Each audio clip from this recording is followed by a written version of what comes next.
ছোট পর্দা থেকে শুরু করে বড় পর্দা মানালি দে একের পর এক ভালো কাজ উপহার দিয়েছেন দর্শকদের। বারে বারে প্রশংসিত হয়েছে তার অভিনয়। দর্শকদের মাঝে এত জনপ্রিয়তার পরেও দর্শকের হাতে চড় খেতে হয়েছিল তাকে। অবাককাণ্ড মনে হলেও এটাই সত্যি বলে জানিয়েছিলেন অভিনেত্রী।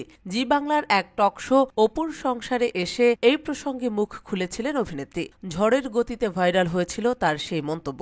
শো সঞ্চালক শাশ্বত চট্টোপাধ্যায়কে তিনি এই বিষয়টি জানিয়েছিলেন যে একটি খোলা মঞ্চে শো করতে, অর্থাৎ চলতি কথা যাকে মাচা অনুষ্ঠান বলা হয়, সেই অনুষ্ঠানে গিয়ে ভয়ানক অভিজ্ঞতা হয় মানালির। তিনি ও তার সহ অভিনেতা মাথা নিচু করে হাঁটছিলেন। মানালিকে দেখতে ভিড়ও জমেছিল অনেক, যদিও মানালি তা খুব একটা গুরুত্ব দেননি। কারো কথায় কান দেবেন না বলেই তিনি মাথা নিচু করে হাঁটতে থাকেন। আশা করেননি হঠাৎ করে তার সঙ্গে এমন কিছু ঘটবে। হঠাৎ করে এক মহিলা তার গালে একটা চর বসিয়ে দেন। দেখেন মহিলা তার উদ্দেশ্যে বলছে মাথা তুলে হাঁটতে। মুখ দেখাবেন না বলে কি তিনি মাথা নিচু করে হাঁটছেন? তবে এসেছেন কেন? মুখ দেখাতেই তো।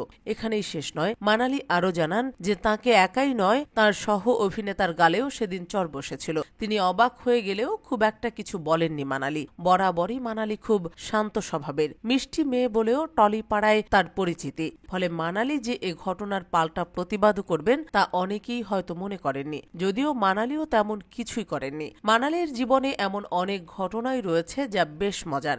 একবার নাকি তিনি ছোটবেলায় বাবার সই নকল করতে গিয়ে হাতে নাতে ধরা পড়ে গিয়েছিলেন। এক বন্ধুর কথায় এমনটা করেছিলেন বলে জানান মানালি। তিনি তার বাবাকে বেশ ভয় পেতেন, তাই এমন কাণ্ড ঘটান বলে জানান তিনি, যদিও ধরা পড়ে গিয়েছিলেন পলকে।